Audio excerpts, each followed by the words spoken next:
Welcome to the critique.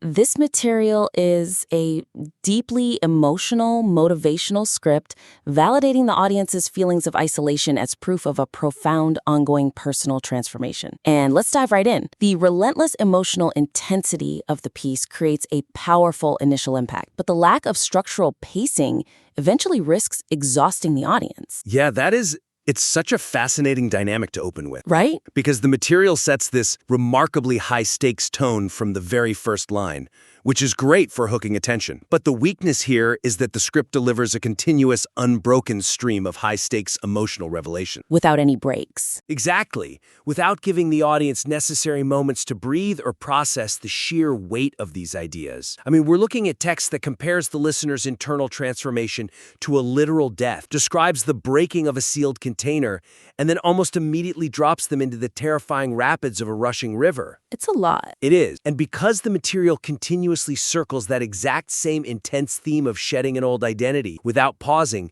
it can start to feel like a looping emotional crescendo rather than a journey with a clear narrative progression. Right.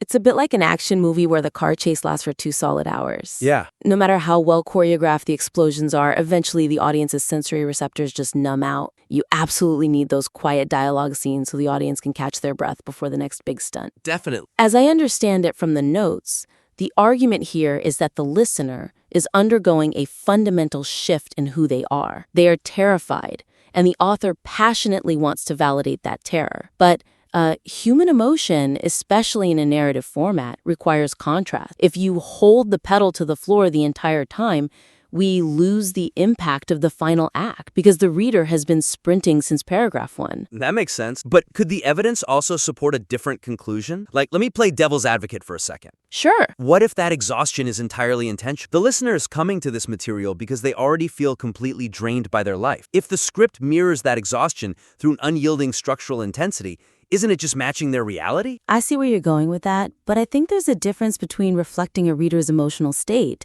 and inadvertently overwhelming them. If the script mirrors their panic too closely, without offering a structured way out of it, it might just compound the anxiety it's actually trying to soothe. Yeah. You want to validate the panic, but you also want to be the steady hand guiding them through it. When the text is just a wall of continuous climax, the author loses that steady, authoritative footing. That's a really crucial distinction. The connection between the intense imagery and the listener's catharsis is definitely there, but the pacing isn't fully established to support it. So how do we build that steady hand into the text itself? Well, the suggestion is to introduce structural pauses in modular progression to guide the audience through distinct, digestible stages of the transformation journey, rather than hitting them with a continuous wall of emotion. We need to create an architecture that allows the listener to step into the intense waters, step out to dry off and reflect, and then wade back in for the next realization. Building on that point, let's look at how that actually works on the page. Obviously, there's no single right way to fix pacing. No, of course not. Every writer has their own tool, but one angle the author could try is to physically and narratively divide the script into 3 distinct chapters or phases. Okay. For instance, you could group all the symptoms together into an opening phase. This is where you discuss the physical toll of fake enthusiasm and that brilliant metaphor about wearing the tight 12-year-old jacket. Just let the listeners sit with the diagnosis first, before you introduce the cure or the terrifying transition. So a key theme running through this material seems to be the mechanics of the transition itself. That could easily form the middle phase. You move the mechanics drifting between radio frequencies, being suspended in the static of the void, into this second chapter. Yes, exactly. And then, finally, you conclude with the forward-looking acceptance. That's where you find your true people and step into the new version of yourself. Just by grouping these elements, you instantly create a recognizable past, present, and future structure. It gives the brain a roadmap. It really does. And another way to tackle this, and again, I'm just spitballing, the author will know what works best for their specific rhythm, is to use rhetorical shifts to create breathing room within those actual paragraphs.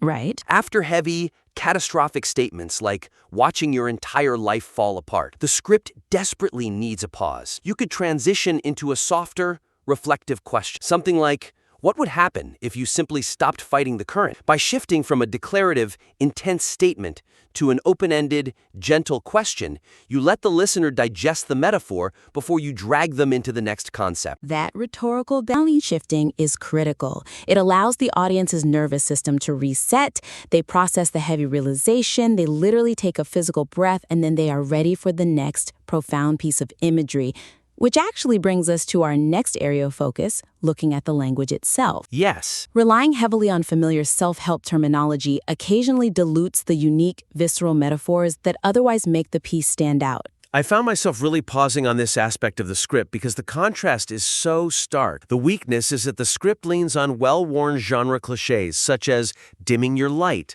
the universe has been preparing you, and you're not most people. Yeah, we've heard those a lot. Right. And while these phrases are easily understood by the audience, they act as predictable placeholders. They weaken the impact of the genuinely brilliant, highly original imagery the author has already established throughout the rest of the text. Okay, so what I really like about this part of the author's work is how incredibly tactile their original metaphors are. They describe social obligations feeling like sandpaper on your skin, or the mind developing an allergy to anything that isn't authentic. Those are so good. Those phrases are electric. They force the listener to actually feel the discomfort in their own body. But when those brilliant, bespoke lines are placed right next to a phrase like dimming your light, the contrast is jarring. It's like putting a mass-produced bumper sticker on a custom-built sports car. That is a great way to put it.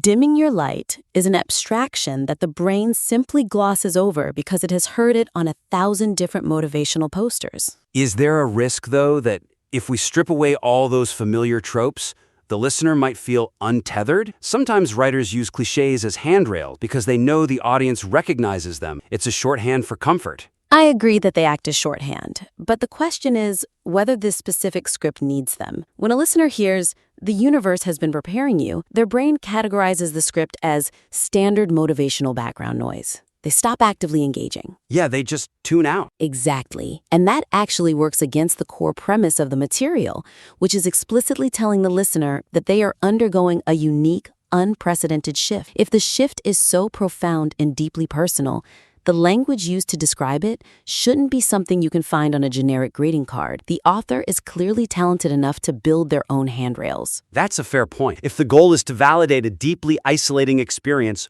off-the-shelf language undermines that intimacy. So the suggestion to resolve this is to audit the script to specifically identify these overly familiar genre tropes and replace them by expanding upon the highly original physical metaphors that are already present in the text. We want to elevate the entire script to the standard of the author's absolute best writing, completely excising the placeholders. To put that into practice, and keeping in mind that the author has total creative freedom on how to execute this, let's look at the phrase, dimming your light, just to make others comfortable. Okay. Instead of using that, the author could expand on the physical constraint metaphor they introduce later. Describe how continuing to wear the jacket you had when you were 12 actively cuts off your circulation and makes it physically impossible to take a deep breath in a crowded room. It conveys the exact same idea of shrinking oneself for others, but it does so in a way that makes the reader's chest actually feel tight. Oh, that's incredibly vivid. Let's look closely at the section discussing the radio frequencies, too. Instead of a generic phrase like,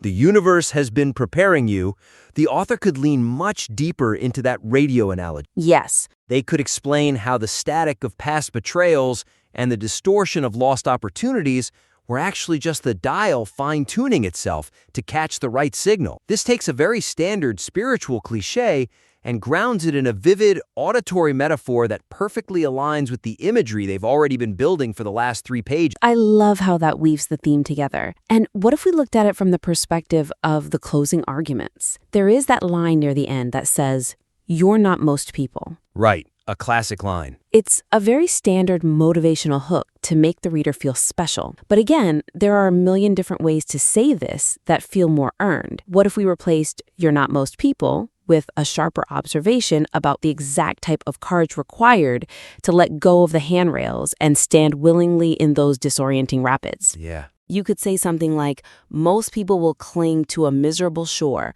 rather than step into an unknown current. But you have already let go of the edge. Right. It communicates the exact same sentiment that the listener is exceptional and brave, but it does so using the specific, terrifying world the author has constructed. It honors the intelligence of the audience. It says, I am not going to feed you the same platitude you've heard elsewhere.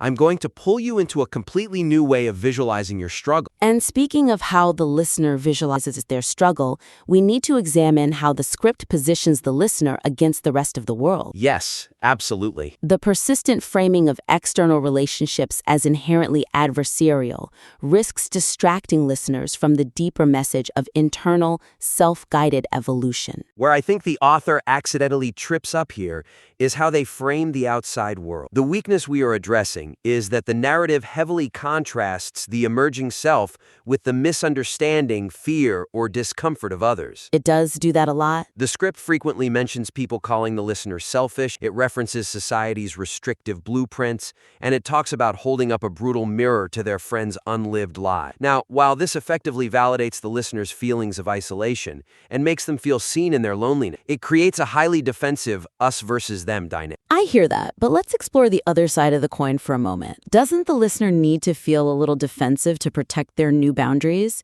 If they're losing relationships because they are changing, isn't validating that friction necessary to make them feel less crazy? It absolutely makes sense to acknowledge the friction. The material makes a strong case for why the listener feels alienated by highlighting that exact dynamic. But the issue is one of proportion and focus. This external friction narrows the emotional focus of the script. It pulls attention away from the core goal of the piece, which is the listener's internal peace and self-actualization. I see. If the ultimate state of evolution is finding a quiet, unshakable internal authority, then spending paragraph after paragraph dissecting how angry or terrified everyone else is about that evolution actually keeps the listener tethered to those external opinions. That is a profound way to look at it. True transformation doesn't actually need an antagonist. When the script focuses on how the listener's clarity makes other people uncomfortable, or how their transformation holds up a brutal mirror to their friends' unlived lives, it inadvertently gives the power right back to those friends. Exactly. It essentially says, my growth is measured by how much it upsets the people around me. It traps the listener in a state of resentment and rebellion rather than true independence. Rebellion is still a reaction to an oppressor. Independence just simply exists. So, the suggestion to address this is to soften the adversarial framing by shifting the focus from the failure or fear of external relationships to the natural necessity of internal realignment. We want to treat others' misunderstandings as neutral background noise rather than active attacks that need to be defended against. True internal authority doesn't need to push against someone else to know it exists. To give the author some concrete ways to approach this, and these are merely starting points for their own brainstorming, let's look at the part where the script mentions that people interpret the transformation as depression. Currently, the script follows that up with a defensive justification about how betraying yourself to keep others comfortable is a terrible trait. Yeah, that part feels very combative. Exactly. Instead of taking that defensive posture, the author could frame the distance as a natural shedding of environments. Describe it like leaving a room where the conversation has simply ended. It isn't a betrayal of anyone. It is just a quiet, natural departure. That completely removes the anger from the equation. It neutralizes the threat. Another example involves the concept of internal authority itself. The author can focus solely on the immense power of knowing what is true without needing validation, but they can do so without explicitly stating that this newfound power terrifies people around you. Right, just leave the other people out of it. By simply removing the reaction of the terrified onlookers, the lens stays firmly on the listener's own breathtaking growth. We don't need to check in on how society feels about it. Building on that point, let's consider the concept of the void that the script brings up near the end. The script talks about people walking away and connections dissolving, which is incredibly painful, but we could reframe the loss of these relationships not as other people failing to understand the listener, but as an inevitable energetic sorting process. I like that. The void naturally clears space for the new frequency. If the author frames it as a law of nature, like autumn leaves falling off a tree to prepare for winter, it removes the need to assign blame to the people who are walking away. It changes the listener's isolation from a consequence of social rejection into a sacred, necessary space for preparation. It transforms the narrative from one of surviving social persecution to one of ascending into a higher state of being. And that is ultimately what this script wants to achieve. It wants the listener to feel at peace with their evolution. So, to recap the main points of our critique today, this material possesses immense emotional resonance and features some genuinely brilliant physical metaphors that will absolutely grip the audience. To maximize its overall impact and the reader's experience, the actionable suggestions are to first build a progressive modular structure with rhetorical pauses. This will give the audience the breathing room they need to process the heavy emotional weight. Second, conduct an audit to replace familiar self-help clichés with the piece's own highly original tactile imagery. And finally, soften the adversarial framing to keep the focus purely on the beauty and necessity of internal evolution rather than getting bogged down in external conflict. The foundation here is incredibly strong, and the empathy the author has for the listener is evident in every single sentence. By making these structural and thematic adjustments, the script won't just comfort the audience, it will truly elevate them to that next level of self-actualization the text describes so beautifully. We want to sincerely thank the listener for submitting such deeply personal, raw, and powerful material. It was a privilege to read. We warmly invite you to revise the work based on these actionable suggestions and submit it back to us for another critique. We would absolutely love to see where you take this piece next.